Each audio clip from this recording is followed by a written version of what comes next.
perkenalkan, nama saya Ahmad Farhan Maulana yang akan menjadi host pada Humanis Podcast kali ini terkait eksistensi organisasi mahasiswa saat ini. Sekarang sebelah saya ada Kak Amar. Halo teman-teman. Sebagai narasumber Humanis Podcast kali ini.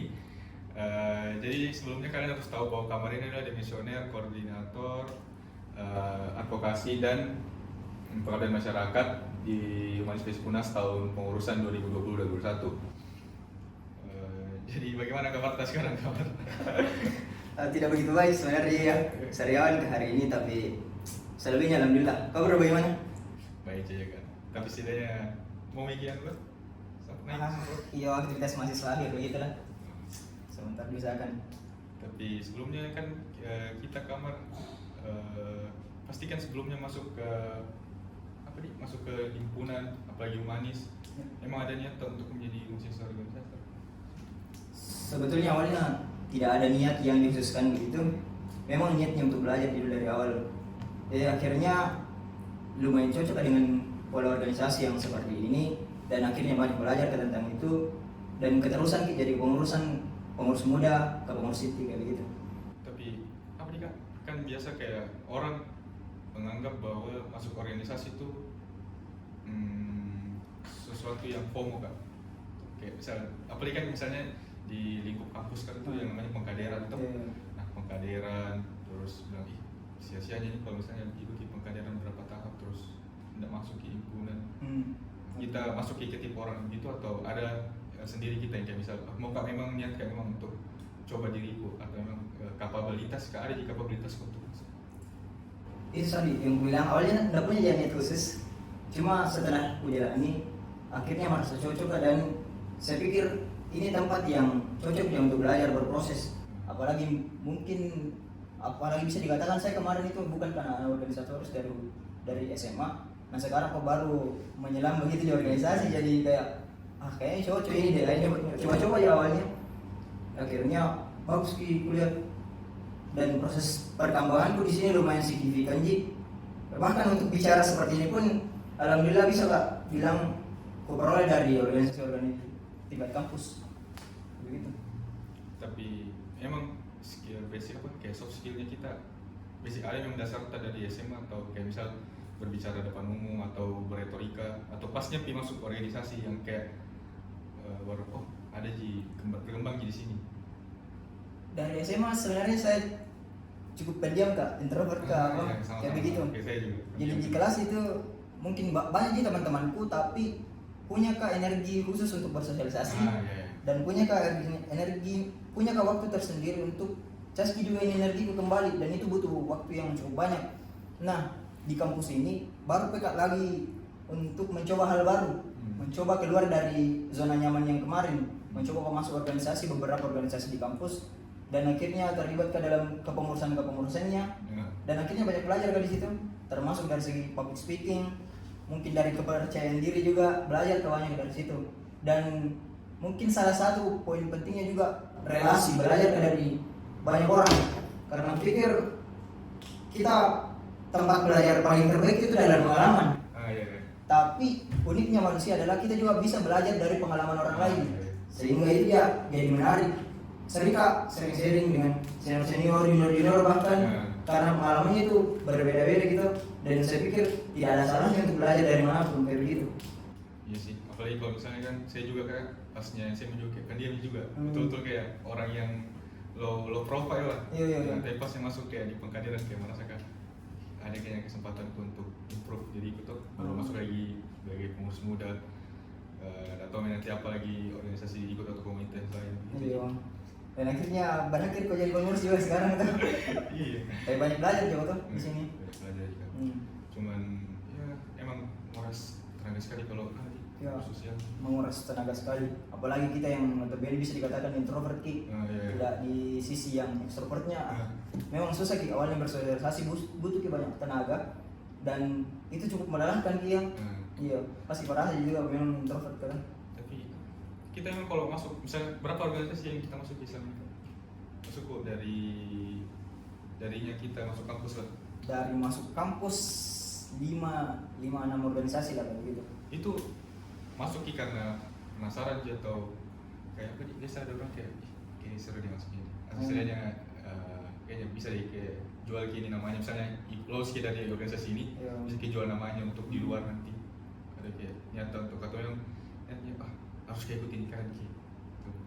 Niatku masuk organisasi adalah belajar, memang pure belajar karena bukan tipe orang yang terlalu suka bersosialisasi kok. Ya, sama. Jadi niatku memang belajar masuk ke organisasi yang ekstra kampus itu, di luar kampus itu beberapa organisasi. Ya niatku mau jadi improve diriku, pengetahuanku, ilmu pengetahuanku, sehingga kupikir bisakah siap dengan dunia setelah kuliah kayak gitu. Jadi cari juga jejaring apa, meskipun awalnya bukan jejaring sih, Iya, kayak tuh poin plusnya kayak datang sendiri. Poin plusnya datang sendiri, mengalir sendiri gitu jejaring. Memang awalnya niat belajar memang.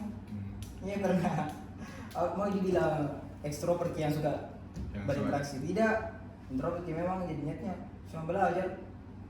Ada kabar kayak, oh di organisasi ini bagus ininya, oh masuk di situ belajar kita tentang itu. Di organisasi ini bagus sih agamanya, masuk coba belajar di situ. Di sini bagus keilmuannya, bagus juga belajar begitu. Tapi ada semuanya tidak ada kayak organisasi yang kita masuki tapi tidak nyaman. Atau misalnya tuh kan biasa ada organex lah, kita masuk itu dan nyaman kita tapi kayaknya ini emang kayak lanjut saja sampainya dapat hasilnya walaupun memang selama menjalani status sebagai anggotanya juga kurang enak sebenarnya. Ya. Ketidaknyamanan itu memang kayaknya akan selalu ada. Akan selalu ada sebagus apapun organisasinya, karena kita di organisasi banyak manusia tuh, banyak kepala. Perbedaan argumentasi, perbedaan pandangan, perbedaan opini itu hal yang wajar. Nah perbedaan itu pasti potensial ada konflik, ada ketidakenakan dan hal-hal segala macam tuh seperti itu. Dan itu akan selalu ada. Tidak mungkin satu organisasi punya satu pemikiran kepala kecuali mungkin yang otoriter otoriter yang ya harus laksanakan ini apa segala macam. Tapi selagi organisasi itu mewadahi perkembangan pikiran setiap anggotanya, saya pikir konflik atau ketidakenakan itu adalah hal yang wajar. Yang penting mampu memanage, mampu melihat dari sudut pandang lain sehingga tidak jadi konflik yang berkepanjangan seperti itu. Tapi sejauh ini puas jadi organisator. Kalau saya kita bandingkan diri itu puas kan? Lumayan puas banyak perkembangan diriku, tapi tidak bisa kayaknya juga dibilang organisator sih ya, karena masih sedikit ya organisasiku. 6 itu kan? Masih perlu banyak belajar, masih kurang sekali saya pikir kayak gitu. Siapa dulu orang model kah di Humanis maksudnya? Untuk menjadi untuk ikut organisasi kayak aktif di Humanis juga.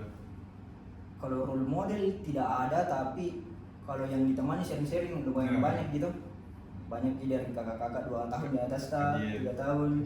Kalian juga bagus koordinatorku kemarin. Bagus gitu. Keren kalau gue tuh kan kadang yang aku dapat organisasi tuh lebih ke retorika sih sejauh ini. Kayak misalnya pas Nialka tuh cara bicara ke maba, ke mahasiswa baru itu jadi sempat ada 1 minggu 2 minggu itu ikuti cara baru kayak Kak Ocan biasa tuh bicara kayak ikuti juga anunya retorikanya kayak kadang hal-hal seperti itu yang tidak kita rasa secara langsung tapi kan secara tidak langsung muncul sendiri di kita. Iya dengan sendirinya karena sering bersama akan belajar sendiri Saya bahkan kemarin yang post di LK itu cari caranya ke arah itu masih juga di dalam internalisasi ini. Gambaran tuh. Kayak harus kayak begini. Padahal kan kita nggak sebenarnya orang yang seperti itu. Tapi ya banyak belajar pasti di situ, banyak belajar. Apalagi kalau kemarin jadi partner gitu. Ya, pasti banyak belajar gila.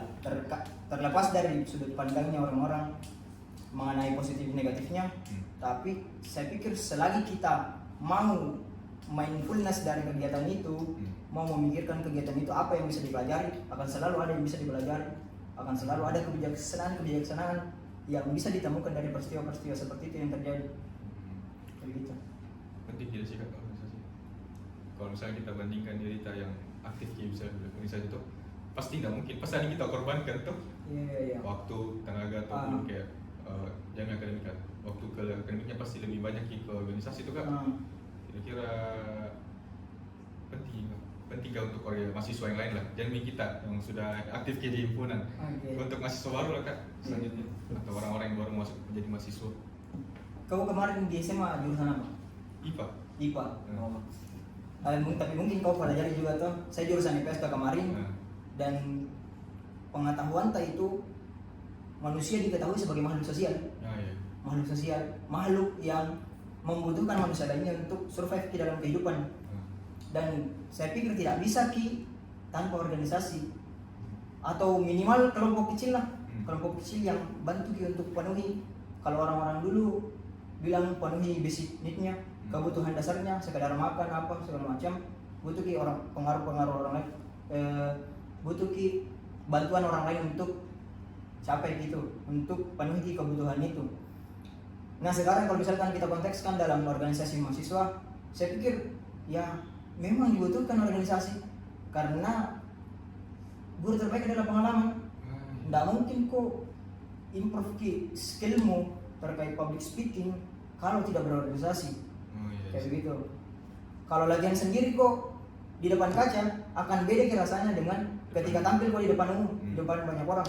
Dan di organisasi itu didapatkan sebagai tempat belajar kita. Terserah organisasinya organisasi kampus atau organisasi luar, yang jelas secara dasarnya manusia itu butuh organisasi. Kayak begitu. Kayak ini kak apa namanya? Misalnya mungkin ada pasti teman kita lah, kayak jauh lah dari kata organisator. Atau misalnya jangan ada sama sekali organisasi dapatkan. Itu kita lihat bagaimana orangnya. Kayak dia lebih ke ada memang skala prioritasnya sendiri, atau kita lihat sebagai orang yang rugi sekali tidak ikut organisasi. Pilihan. Saya melihatnya ada beberapa tipe memang. Ada orang-orang yang menjauhi, bisa dibilang bukan menjauhi sih, tidak masuk organisasi kampus karena punya prioritas lain yang memang tujuannya mereka setelah kuliah itu jelas. Tujuan setelah kuliah jelas, langkah-langkah yang dibutuhkan untuk mencapai tujuannya itu sudah jelas, sehingga bisa kita atur skala prioritasnya. Apakah perlu masuk organisasi atau tidak, atau perlu cari organisasi lain. Nah, kalau orang seperti itu saya nggak apa-apa. Tapi kalau misalkan orang yang baru mau belajar, baru mau mencari apa tujuanmu ke depannya, ya saya pikir berorganisasi adalah cara yang tepat untuk mencari itu. Karena kita bisa belajar dari orang lain, banyak orang yang kita bisa temani sharing-sharing tentang organisasi. Ini apa lagi? Lanjutkan. Ini sebenarnya yang sempat kupikirkan tuh. Apalagi kita juga pernah aktif di sebagai departemen advokasi, sempat malah juga jadi koordinatornya juga, yang banyak bahas isu. Melihat bahwa organisasi sekarang di lingkup kampus lah, himpunan, apalagi kayak kemarin apa namanya, Paperta sama FIKP. Yang perang tuh, yang perang tuh kan. Kira-kira itu apa kan maksudnya? Emang setiap himpunan emang harus ada yang begitu kan? Kalau misalnya kita lihat tuh sebagai advokasi dan juga humanis, perbandingannya humanis lah. Kenapa humanis yang bisa dibilang banyak himpunan juga di sospol, tapi tidak sampai bentrok gitu ya. Tapi mereka yang kayak dekat juga tidak bentrok gitu. Kalau saya sih kemarin nggak tahu apa penyebabnya, nggak ku dalam juga, nggak ku baca berita-berita atau tulisan-tulisan yang membahas tentang itu. Tapi ya entahlah apa ya penyebabnya gitu toh. Tapi saya pikir tidak perlu ada yang seperti itu dalam berorganisasi.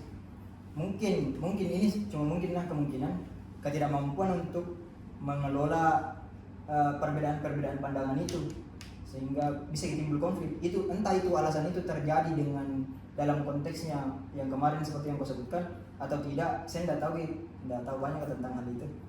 Tapi kalau ada kekerasan seperti itu, saya pikir hal itu tidak perlu dan kayak merugikan sih sebenarnya kan. Merugikan bagi yang terlibat, bahkan organisasi tingkat kampus lainnya juga berdampak seperti itu. Tapi kalau mahasiswa sekarang kayak lebih ke cari eksistensi juga, maksudnya gabung ke sini, terus baca ke buku apapun itu yang berhubungan dengan filsafat atau berhubungan dengan apa namanya, ideologi komunisme kah, kapitalisme kah, liberalisme kah. Kayak kadang merasa kalau misalnya semakin turun gak sih kak standarnya organisasi sekarang? Tidak tahu mau dibawa kemana gitu. Oke. Saya pikir enggak. atau misalnya terlalu ada kata-kata yang bilang gara-gara organisasi SDM-nya yang keluar itu malah hancur gitu, atau rusak, atau gara-gara SDM-nya yang rusak organisasinya juga rusak. Nah, bisa jadi ya seperti itu. Iya, bisa jadi. Tapi saya pikir perlu lagi renungkan lebih dalam kalau misalkan hal-hal seperti itu. Karena organisasi mahasiswa itu akan selalu punya dampak baiknya, dampak buruknya kalau misalkan kita tidak bisa mengelola diri sendiri. Jadi manajemen tindakan ataupun pikiran sangat berpengaruh bagaimana kita memandang organisasi yang kita masuki. Kalau misalkan ada tindakan-tindakan dalam organisasi yang tidak kau suka, kenapa tidak kau pertanyakan, kenapa tidak kau cari kenapa, apa penyebabnya segala macam itu sampai kau tahu. Karena saya lihat masalahnya sekarang adalah kebanyakan itu orang memilih diam. Ada yang ada yang dia tidak suka tapi dia memilih diam atau bicara di belakang. Parah sekali dia bro. Nah itu dia yang jadi persoalannya. Makanya kalau misalkan ada yang bilang organisasi kampus buruk, mungkin seperti itu bisa jadi. Tapi organisasi kampus selalu mampu memberikan kita wadah untuk belajar itu. Itu poinnya, karena itu memang kita cari di sini kampus tuh. Tempat untuk belajar. Tidak, tempat untuk belajar itu tidak memiliki baik buruknya di tempat. Kayak semua orang adalah guru, semua tempat adalah iya. Semua tempat adalah sekolah. Semua orang adalah guru. Kita bisa belajar dari manapun. Termasuk di tempat terburuk pun mungkin bisa belajar tuh sesuatu. Bahkan kayak sesuatu yang buruk bisa dipelajari bahwa dengan mengetahui itu kita tidak menjalankan hal yang sama. Sesederhana itu belajar tuh. Atau selektif kayak misal kita tuh baru masuk selektif dulu kan, misalnya organisasi ini kan biasa ada orang tuh kan mau masuk ini tapi lihat dulu track recordnya, bagus tidak, kalau misalnya bagus masuk, kalau tidak enggak. Terus ada juga yang orang nekat memang masuk aja, intinya coba. Kita tipe yang mana maksudnya, jangan sampai masuk ke sembarang organisasi yang lebih dominan dampak buruknya daripada baiknya tuh, justru malah kalau keluar juga nama yang jelek malah tambah banyak lagi dampak buruknya. Jadi gitu kan. Kalau saya sih tipe yang lebih melihat dulu bagaimana track recordnya. Karena keputusan untuk masuk dalam suatu organisasi itu ada di kita, ada di internal tak. Kalau misalkan kita sudah tahu organisasinya tidak memberikan dampak yang signifikan untuk masa depan, kenapa kita harus terjun? Tapi selagi ada yang bisa dipelajari di situ, ya kenapa tidak? Ya tergantung bagaimana prioritas lagi. Misalkan saya sudah punya tujuan ke depannya, terus saya list organisasi mana yang bisa saya masuki untuk capai tujuan. Nah termasuk misalkan di humanis, kalau misalkan humanis mendukung pencapaian tujuan saya ke depannya, tempat saya untuk belajar, kenapa tidak? Kan seperti itu. Lagi pula sejauh ini saya pikir kalau misalkan kita bicara organisasi mahasiswa tidak ada itu organisasi mahasiswa yang tujuan atau di ADRT-nya buruk lah. Tidak ada tujuannya yang buruk di ADRT tertulis. Pengeksekusiannya juga. Iya. Kadang-kadang itu yang terjadi. Jadi kenapa tidak? Kenapa kita tidak masuk untuk belajar? Hal seperti itu. Tidak mungkin. Kalau misalkan kita memang tujuannya organisasi buruk, ada yang masuk kan? Iya, kenapa masuk tuh? Ya, kayak gitulah intinya bro. Saya kadang nggak bertanya tuh, misalnya bagaimana dulu pengurusannya kalian dulu kan, yang sebagai ketua umum tuh, kayak keren kulihat kalau misalnya presidium itu kayak kita, Kanila, orang-orang yang betul. Bayangin kalau misalnya debat presidiumnya dulu, bagaimana kayak gitu kayak. So kalau kan ini tujuannya untuk capai kebaikannya, tapi pasti kan kayak debat terus. Akan selalu ada konflik, akan selalu ada pertentangan. Nah pertentangan ini yang bagaimana kita cara menyikapi itu, jangan sampai menjadi konflik yang besar. Dan bisa jadi kalau misalkan dengan kondisi kendali internal yang bagus, bisa diredam hal-hal seperti itu. Sulitnya sekarang mahasiswa, jangan mahasiswa kayak teman-teman yang lain tuh. Iya. Nggak secara umum saya teman-teman yang organisasi yang lain lah. Kadang kalau misalnya kita muncul di forum diskusi itu, berusaha untuk debat, sebenarnya untuk mempertanyakan lah, debat untuk adu argumen siapa paling kuat, tapi di luar forum akan dibawa hati, kayak misal ini dibilang ini kayak Yo paham kayak itu. Kadang aneh kurasa gitu, kayak saya juga pusing tuh, tapi mungkin kita sebagai orang yang paham ki, jadi jangan terlalu pusing, tapi pasti juga mereka nih kayak akan beda ki perlakuan yang mereka ke kita karena setelah lepas itu. Akhirnya itu mempengaruhi ternyata sudut pandang tak, akhirnya kadang nggak berani lagi untuk angkat suara, karena sudah punya pengalaman sebelumnya yang ketika kita berargumentasi yang mungkin argumentasi itu cukup tajam, yang dibenci kitanya. Yang dibenci itu kitanya, bukan organisasinya, bukan argumentasinya yang dibantah atau di apa tuh. Itu yang jadi permasalahan ya. Dan kayaknya permasalahan umum itu terjadi di mana-mana. Mungkin kurang belajar logika, materi-materi logika atau filsafat ya, hal yang seperti itu. Kayak begitu. Penting belajar filsafat ya. Ya jelas bro. Mother of science tuh. Mother of science. Yes. Tapi berpengaruh kah selama kita berhimpunan dengan apa yang kita dapat keilmuan tak suku dari filsafat atau baca-baca buku yang berilmuan lah, berilmuan, berdampak ya? Berdampak pasti. Karena orang bicara itu berbasiskan pada argumentasi sama data. Nah, dengan bagaimana cara tak bicara kalau misalkan kita tidak punya data, kita tidak punya argumentasi, kita tidak punya kekayaan pikiran. Jadi pasti berdampak dengan bacaan, dengan mungkin kalau misalkan orang yang tidak suka membaca, dengan sharing-sharingnya, dengan caranya mendengarkan diskusi, hadir di diskusi-diskusi di mahasiswa, sehingga terisi sendiri kepalanya dan mampu untuk berargumentasi kayak begitu. Apalagi kalau misalnya itu Kak, terkait topik kita juga pada hari ini tuh eksistensinya mahasiswa di organisasi saat ini tuh perlu ada kayak misal entah sekarang yang bikin naik mahasiswa itu kampusnya atau mahasiswa atau kampusnya yang bikin naik mahasiswa. Karena ada istilah itu. Nah, kemarin itu katanya waktu misalkan di 90-an toh, karena mahasiswanya kampusnya jadi bagus, diharum namanya. Nah sekarang itu terjadi kebalikannya, katanya seperti itu. Dan mungkin memang yang seperti ada hal-hal yang seperti itu. Kenapa kita masuk UNAS karena namanya sudah bagus memang nih. Dan mungkin mau masuk kampus lain karena namanya tidak terlalu seperti UNAS, tidak kurang akreditasinya atau apa. Hal seperti itu ya memang selalu jadi dasar pertimbangan. Cuma ketika kita masuk itu tentang eksistensi sebagai mahasiswa, tentang eksistensi sebagai mahasiswa, ya kita sendiri yang tahu, kita sendiri yang jalankan.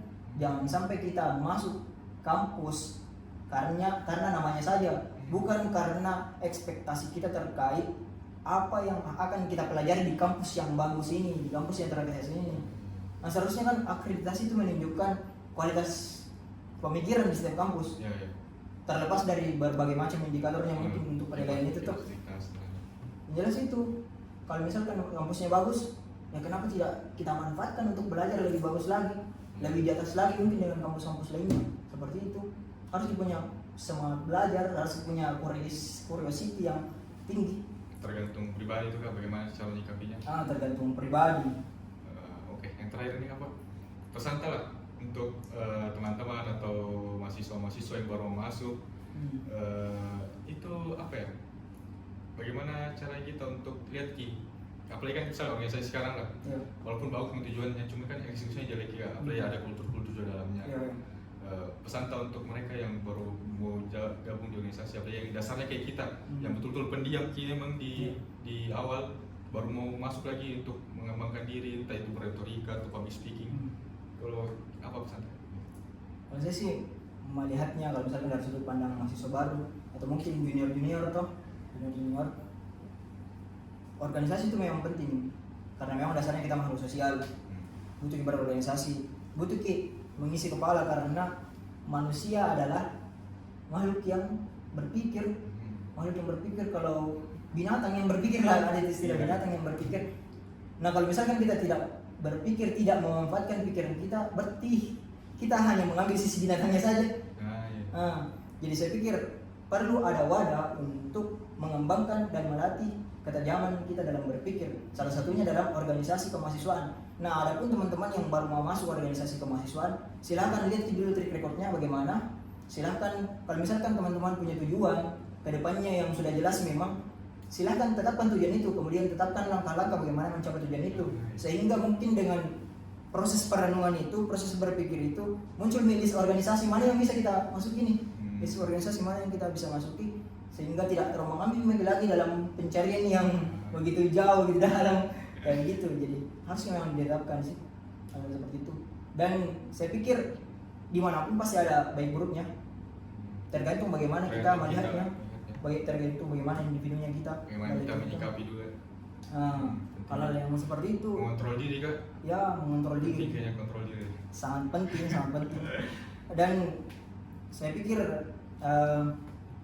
kita sekarang kekurangannya adalah kurang mindfulness Ki. Kurang berpikir Ki lebih mendalam, berpikir Ki lebih ke kehidupan yang sekarang. Misalkan saya seharusnya dengan perkembangan teknologi, misalkan secara umum ini, seharusnya saya di sini banyak kumpul di sini. Misalkan saya sedang main HP sambil bicara sama kau, jadi terbagi fokusku.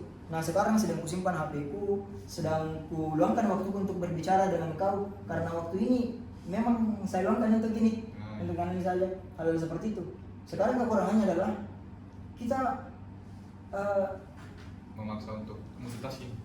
Bisa dikatakan seperti itu, dan terlalu banyak interupsi dari teknologi, sehingga kemampuan kita berpikir, kemampuan kita mengolah data atau mengambil keputusan itu menjadi berkurang juga. Dibantu sekali sama teknologi. Iya. Sekian episode podcast pada kali ini. Saya ucapkan terima kasih kepada teman-teman Sobat Biru Langit, termasuk juga Kamar, Kang Artula meluangkan waktunya untuk mengisi podcast kali ini. Jangan lupa kepada teman-teman Sobat Biru Langit untuk like, komen, dan subscribe channel YouTube Donasi